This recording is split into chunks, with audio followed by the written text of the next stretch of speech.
What's up, fight fans? I'm your MC for this animated disaster, Tommy Toehold. Today on Triple THS, the eulogy of UFC 151, my first real guest, plus a viewer comment of the week. So grab some rocks and a buddy, let's start this riot.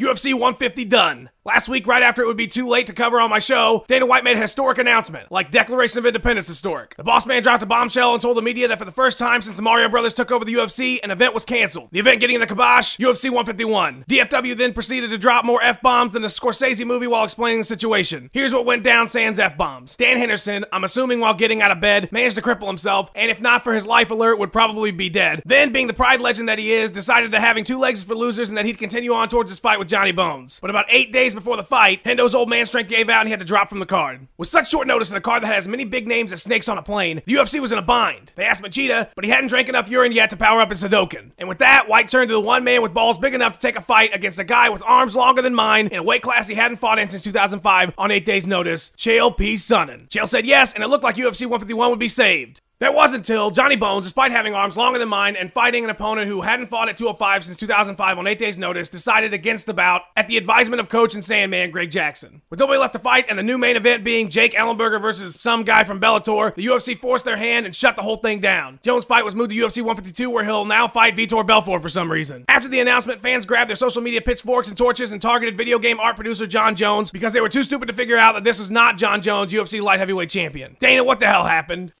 John Bones Jones. Okay, you're still pissed. John, do you have a PR person? Seriously.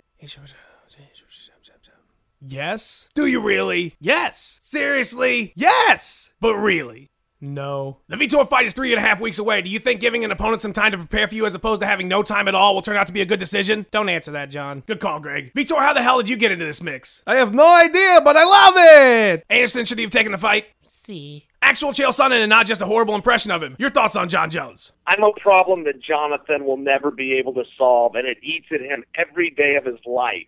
He looks at me and sees everything he wishes he was. Jonathan is ducking me because he knows if he was to face me during his ascension to the top of the light heavyweight division, he'd still be fighting on Facebook.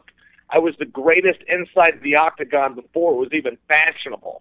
Jonathan is carrying a prop until he beats me. That sheet of paper inside the program may still read John Jones, light heavyweight champion, but the reality is Jonathan is nothing more than what he showed the world a week ago. Little JJ is part of a younger generation. Us grown men call it internet gangsters. You see, growing up in my hood, we did things a little bit differently.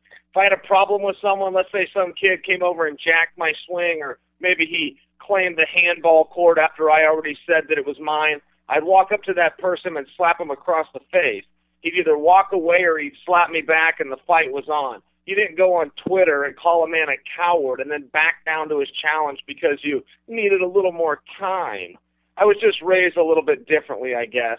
Little JJ is the type of kid who I made hold my backpack on the way home until he decided he got tired of doing it, and instead of standing up for himself, he'd run home and tell his mommy. Well, little JJ can run and hide, but eventually he and I are going to be the last two kids to get off the bus. And what do you think about the cancellation of the fight? The problem with your question is that you called it a fight. There never was going to be a fight.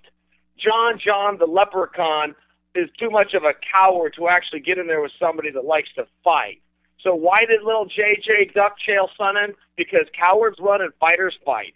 And now John the leprechaun is going to go on Twitter saying that Henderson was hurt 3 weeks ago and should be blamed for the cancellation of UFC 151. Look, little JJ, Dan Henderson was willing to fight you on one leg.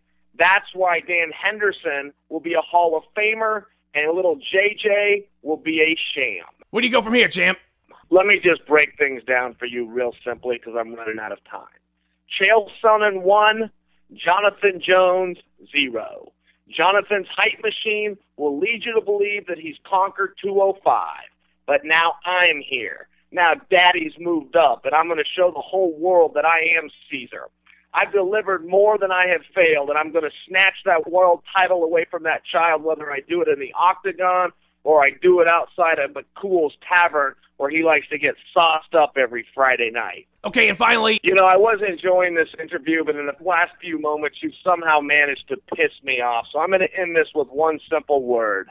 Kaboom. That was awesome. Viewer comment time. Take it away, Johnny Bones. I'm sorry, but doing viewer comment would be the worst decision of John's career. Oh, come on, Greg. It's okay, I do it. This week's viewer comment is from Diesler, who say, "A man give me the choice between Tommy Tohold show and shotgun to balls. I can't believe I survived that shotgun blast."